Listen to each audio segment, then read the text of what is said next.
Hello, everybody, and welcome back to another episode of Hoops and Helmets. Another great week in college football. We've got lots to talk about, but before we jump into it, Aaron, how are you? How are you doing? I am doing good, Carson. It was another good weekend of football. App State picked up a win on Saturday. Then the Panthers beat the Cowboys on a game-winning field goal on Sunday. It's been fantastic. I am doing good. I'm glad to hear it. Yep, App State wins, and then my Packers get a good win over the Bengals. Um, Not very often that both of our teams get a win in the same week, mostly because your team doesn't win very often.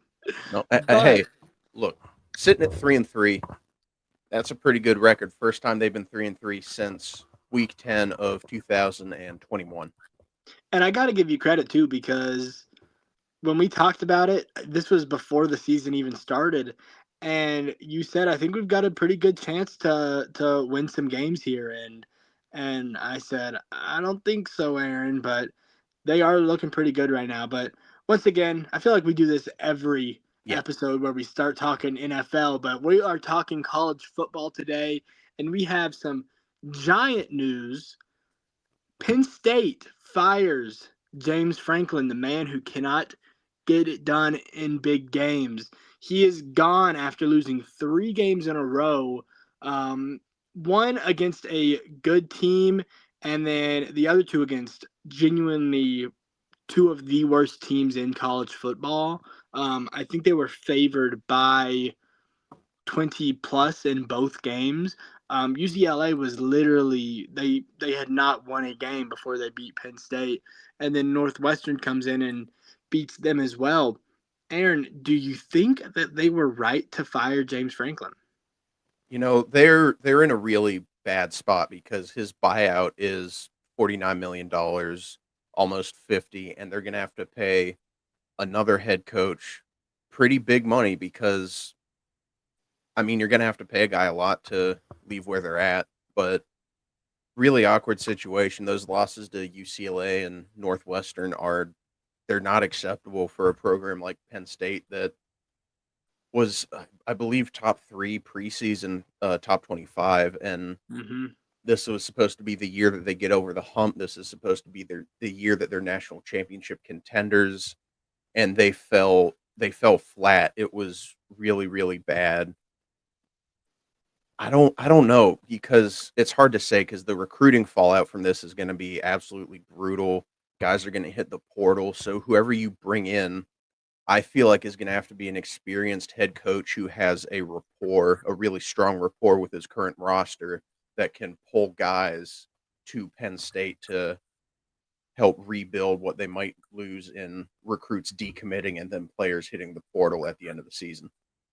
So I don't want to I can't say if they were right or wrong to fire him until we see this potential recruiting fallout play out more. Yeah, I'm glad you brought up the money aspect of it because I believe it was last episode when I said after they lost to UCLA, and I said James Franklin could be on the hot seat, and then you brought up that he had a $49 million buyout, and we both basically said he's safe. You know, you can't fire a guy and pay him that much money and have to pay another guy too. Well, they after they lose this game, Penn State just decided it's worth it. It's worth dishing out the 49 million and getting in a guy who is going to reinvigorate this locker room. I agree with you. I don't know if I could say it's worth it because James Franklin has had a lot of success at Penn State.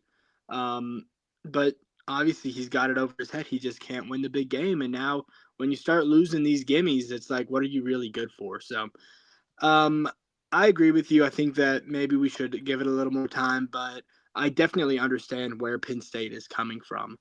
Aaron, you mentioned the fallout with recruiting and how this is going to look in the future for Penn State. Who do you think is a potential candidate for the head coaching job to replace James Franklin? Well, I really think they're gonna want a guy who has head coaching experience. I don't know if Penn State is the kind of environment where you throw in an offensive coordinator who might be really good but doesn't have prior head coaching experience because the expectations are going to be high. They're going to want you to be winning right away after the rough season that they've had so far. One name that really springs to mind, the first name I thought of was Kurt Signetti from Indiana. We saw how he was able to turn around Indiana football in one season, and I think they're going to go undefeated the rest of this season, and they're going to face Ohio State in the conference championship. They're even better than they were last year.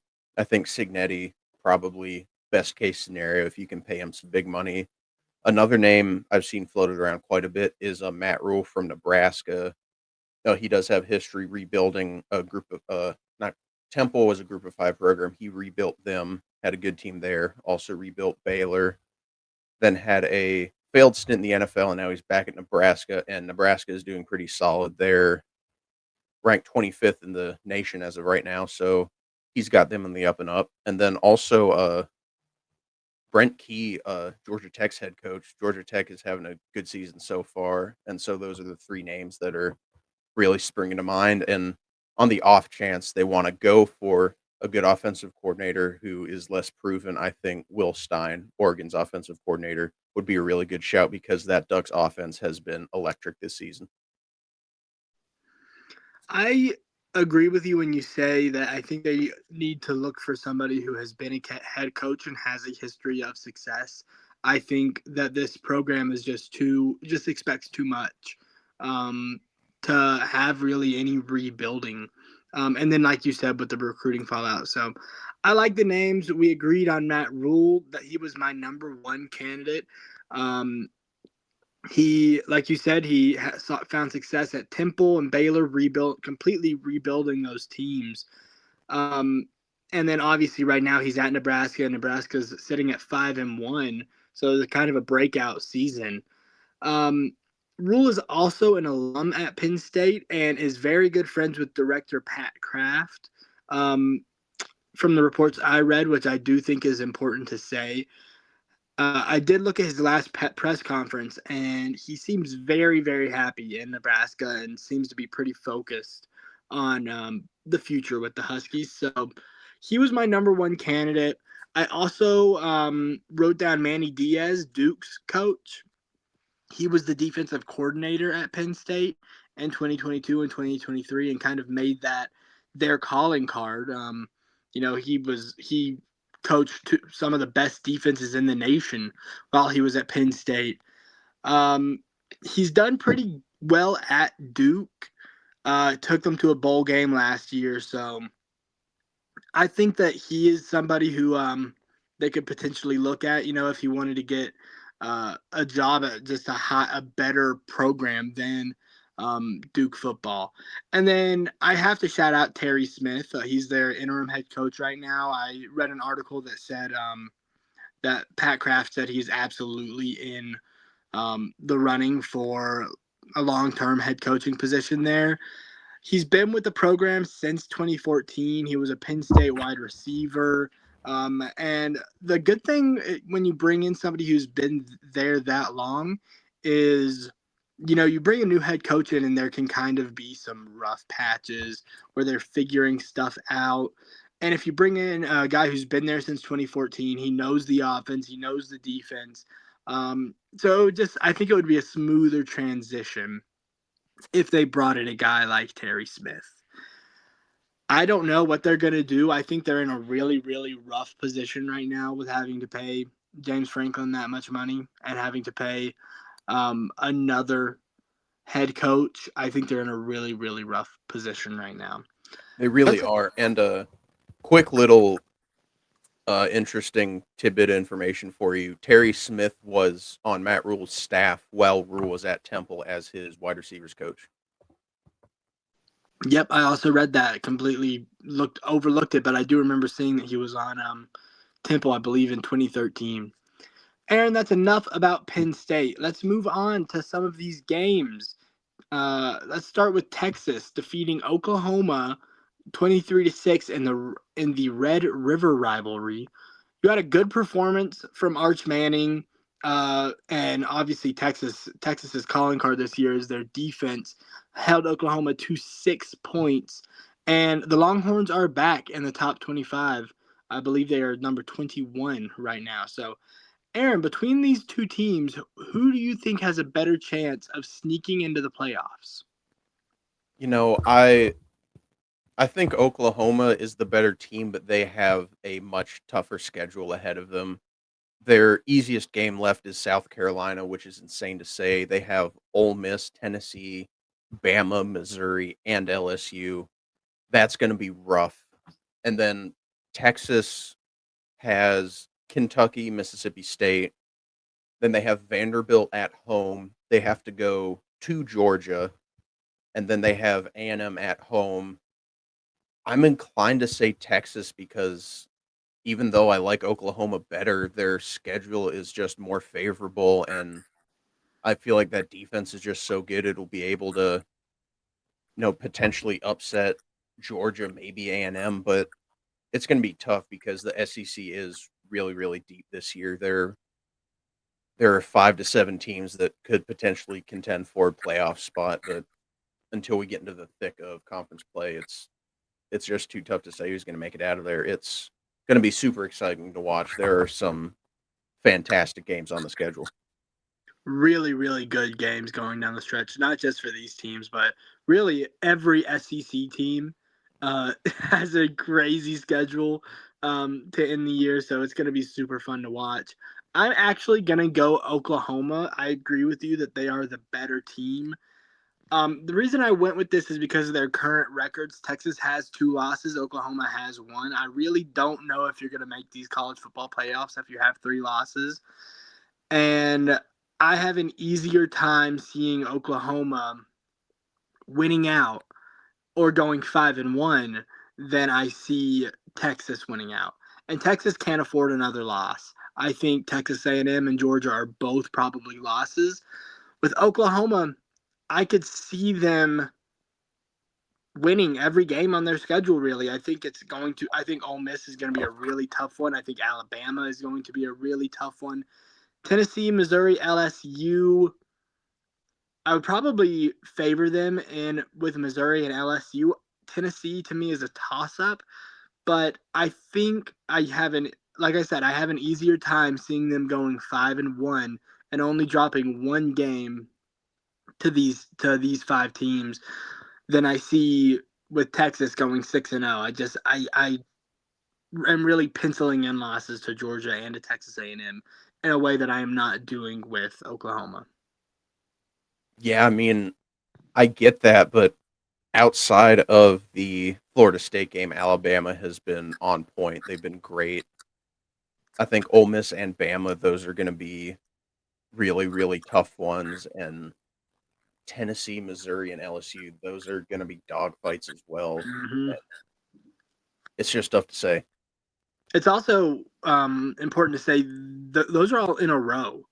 Their next game is the South Carolina Gamecocks, and then after that, it is those 5 in a row. So it's definitely going to be interesting. I'm excited to see how it plays out. I could see both of these teams missing, which is kind of crazy to say, but I could see them both missing at this point with how difficult Oklahoma's schedule is, and I just don't think Texas is really that great. I don't think that they deserve a spot. To be very honest, I don't think that they're one of the best 12 teams in the nation.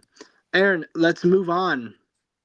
We got a group of 5 playoff contenders. The American Athletic Conference.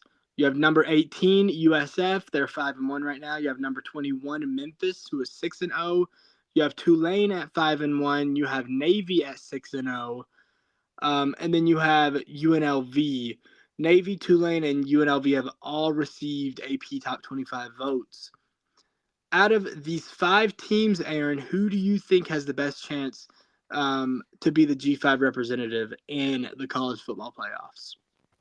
This is equally as exciting to me as how the SEC is going to play out because it's looking like it's going to be someone from the American. They're by far the strongest group of 5 conference. Memphis and Navy are both 6-0 right now, and USF is the highest ranked at 5-1. They got blown out by Miami, but that's to be expected. They did pull off an upset over Florida earlier in the season, though, in week 1. But yeah, they have a game at Memphis coming up on October 25th. I think as of right now, I'm gonna say USF. I really like them. I can't back a service academy to go undefeated in the regular season just because it's I don't they win games and they're very good, but you're gonna run into a team that's gonna be good enough to stop the kind of offense that we see them run. And I think a USF is gonna be one of those teams because they all gotta play each other and it's gonna be tricky. After that USF Memphis game, I think whoever wins that is probably gonna be the representative. But as of right now, I'm back in USF, but don't count Memphis out either because they are a very, very good football team as well. They're 6-0 for a reason. I hear you. I am gonna go Memphis. They are 6-0 right now, whereas USF is 5-1, and that's really my that's really the reason I'm making this decision. I think when they go up against each other, I do have Memphis pulling that off. I think it's going to be a really, really good game, and I think Memphis will be the G5 representative. That's really all I have to say about that. I don't know too much about these teams. I'm not gonna lie, and so I'm gonna take Memphis. Uh, and yeah, Aaron, let's move on to our Week 8 predictions. Some really, really good games coming up. We're gonna start off with LSU and Vanderbilt. Despite being the lower seed, Vanderbilt is favored in this game by 2.5 points, probably because they're at home. Who do you think wins this game? This is like we said earlier, there are so many good games coming out of the SEC right now. It's just going to be great football the rest of the way. These next 7 weeks, I think 6 weeks, but I'm a little bit surprised that Vandy's favored. They're really, really good. Um, LSU doesn't really have a run game, so that's been problematic. And they've also struggled with turnovers in the red zone, and you're not going to win games that way. Uh, Negative for Vandy. They haven't been the best on third down at times, and it's tricky to say this is going to be good. I think I'm gonna back Vandy though. I am still surprised that they were favored, but this is just one of those SEC games that is a toss up, and I'm just big on Vandy this year. I really really hope we can see them sneak in the playoffs. But I mean, like we've said with every SEC team, they do have a tough schedule, but Vandy does have like a relatively favorable schedule as far as you can get this late into the season for SEC teams. But yeah, I'm gonna back Vandy. Don't have a whole lot of in-depth analysis for it. It's a gut feeling. I really like them. I really like what Clark Lee is doing there. I like Diego Pavia. I've said it before. He just kind of has that it factor, that energy about him that you really love to see a quarterback have.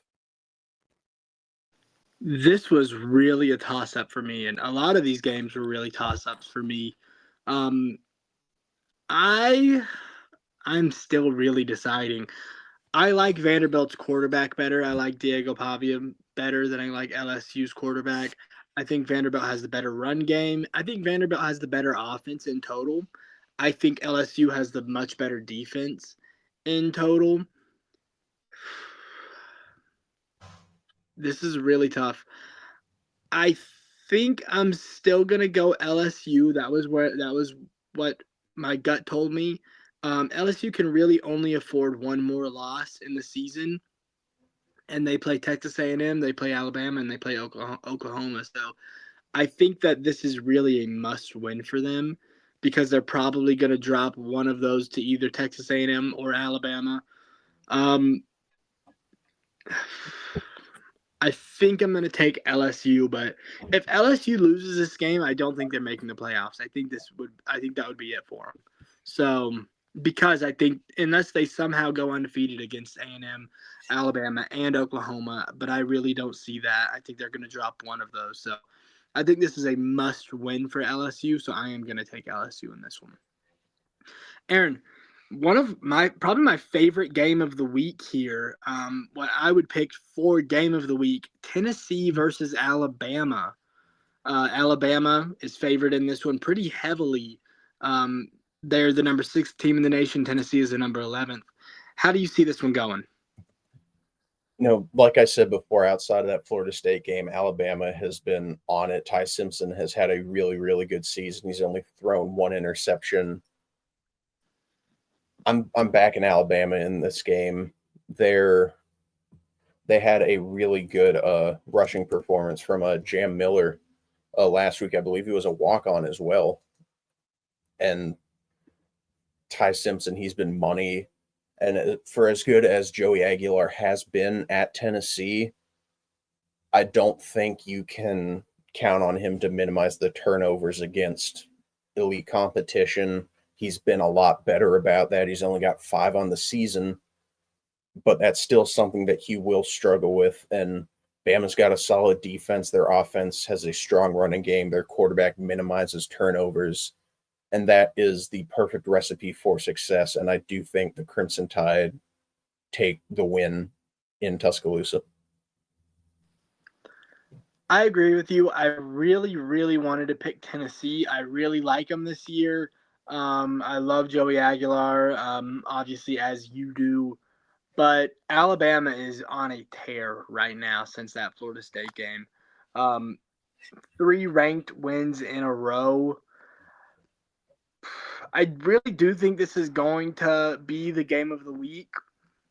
The reason I'm going to pick Alabama is one, Georgia is playing A&M this week, I believe, and I think that this is Alabama's chance to kind of take supremacy over Georgia. Those are the 2 teams that, at least in my head, I have really been struggling to choose one way or the other, and I think Alabama fans or Alabama players really want to prove that that they are better than Georgia.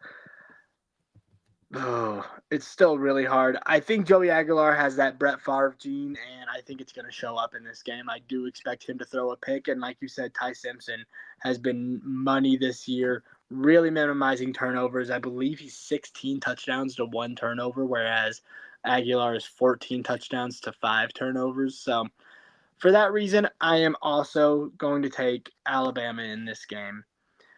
And real quick, before we move on, I do want to clarify. I had completely forgotten this because I don't know. I just missed it. Jam Miller did leave the Missouri game with a concussion, so as of right now, he's not cleared to play this coming week. But even with that, Alabama consistently has a deep roster. They're going to be next man up, and I'll still back Alabama even with Jam Miller potentially being absent.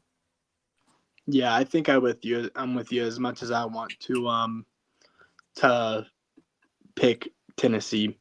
Aaron, let's move on to what is being touted as the game of the weekend for very good reason. Number 7 Ole Miss is going up against number 9 Georgia, and even though Ole Miss is ranked above them, they are 7.5 point underdogs heading into this matchup. This game could have playoff implications, especially for Georgia. Aaron, how do you think this one goes? Ooh, this is the game of the week for me because this has massive playoff implications for both teams. I feel like because of how strong the SEC is, I think Ole Miss dropping this could really, really hurt them because Alabama is on such a roll, and this feels like a must win for them. And Georgia they're really strong, and I don't know if anybody has their number except Alabama. They'll just find a way to lose that game, even if they're expected to win. And I don't know. I think Georgia's going to pull it off. For as much as I like Trinidad Chamblees, as much as I like Ole Miss this season, Kirby Smart has just done a phenomenal job at Georgia. They're perennial SEC contenders, and this year is no different, really. And I do think the Bulldogs get it done, as much as it pains me to say. 7.5 point underdogs for Ole Miss, though, does feel slightly disrespectful I think this is going to be a much more competitive game than that spread might indicate. Yeah, if I was a betting man, I would probably take that. Um, but I'm not, and I'm also going to take Georgia to win this game, just like you, Aaron. First off, Ole Miss has only faced one ranked opponent this year. Um, I think that lack of adversity could play a factor. Now, I'm not saying that Ole Miss is a fraud or that they don't deserve to be at number 7. I think they're a great team, definitely a top 10 team in the nation. But I do think that lack of adversity could come back to hurt them a little bit in Georgia. Um, I also think Georgia just has more on the line. They have the one loss on their schedule, and they also have a tougher schedule going forward. So they kind of need to win this game. Whereas Ole Miss has a little bit more margin for error. Even though, like you said, this has massive playoff implications. For Georgia, I think it's a little greater than Ole Miss. Georgia could genuinely be um, in a bad position to make the playoffs if they lose this game because of their schedule going forward. Whereas Ole Miss could lose this and still pretty comfortably be in playoff position, I think. So I am going to take Georgia. I just think they have more on the line. Let's move on to the last game that we're going to discuss, at least. USC versus Notre Dame. That's number 20 USC versus number 13 Notre Dame. Notre Dame is favored by 8.5 points in this game. Do you think that's justifiable, Aaron, or do we need to put more respect on USC? I do think that USC definitely deserves more respect. This is another line that really threw me off. And yeah, I'm just shocked. I mean, Notre Dame has been pretty good this year. They dropped 2 games early, but that's to the number 2 and the number 4 team in the country. And they lost those 2 games by a combined 4 points. So this is still a really, really good Notre Dame team, despite the 2 losses they already have on their schedule. They randomly gave up 30 points to Purdue in week 3, but outside of that, their next 3 games, the defense has been solid. They've only given up 27 points through 3 games against Arkansas, Boise State, and they really beat up on NC State last week. This is another one where I'm gonna pick the team who's favored by a good bit, while also clarifying that I don't think they should be favored by this much because Jordan Maeva has been really, really good this season, and Michigan's not as good as they have been in years past, but they're still a pretty solid, they're a good football team. Like that's a quality win. Granted, they did also lose to Illinois a few weeks ago. That's not a great loss. So I am going to pick Notre Dame, 8.5 points, maybe a little bit steep. I am right in line with you. I think 8.5 points is way too big of a gap. Now, once again, if I was a betting man, I would take a USC just because of those odds. But I'm not a betting man, and I am going to take Notre Dame just like you, Aaron. I think that the spread is too large. But at the end of the day, I think Notre Dame is a very, very good team, underrated team. I would say nobody in college football has played Texas A&M or Miami closer than Notre Dame has. Nobody in college football. That means something. So I also think they're playing for more because, 1 or 2 more losses and they're basically eliminated. And they have a pretty easy schedule down the stretch, like you said. So if they win this game, they're basically playoff bound. I think they recognize that and they are going to rise to the occasion. So I'm going to take Notre Dame, and I think that they are going to make some noise in the playoffs. Aaron, that's all the topics we have today. Those are all the games that we want to talk about. Unless you want to talk about the App State game or any other game, or if there's anything else that you want to talk about before we get out of here. Um, Real quick, it is Coastal Hate Week. I don't like Coastal Carolina for a multitude of reasons. Not the biggest Myrtle Beach fan, not a Chanticleer fan. Yeah. Coastal Carolina Hate Week, roll nears. Quick clarification before, it is Jaden Maiava. I misspoke. and Illinois is ranked 23rd, and a 2-point loss to a top 25 team, not necessarily a bad loss. So I do want to correct myself from earlier. But yeah, Carsen, that's all good. Rashad Dubignon for Heisman yet again. J.J. Cole, significant upgrade at quarterback, and I am excited for the rest of the season for App State. I agree with you. Thank you for those clarifications, Aaron. Very important. And also, yeah, Coastal Carolina hate week. Every week is Coastal Carolina hate week. Really, Myrtle Beach overrated. I'm glad somebody finally said it. I'm completely with you there. And yeah, Coastal Carolina is the worst. Roll Nears. I can't. I am going to enjoy watching that drumming. I'm just going to go ahead and call it right now. So, Aaron, thank you. Thank you for hanging out with me. All of our viewers, thank you for hanging out with us. We've enjoyed the show, and we can't wait to see you next week after a great week of college football. So until next time, guys, thank you for watching.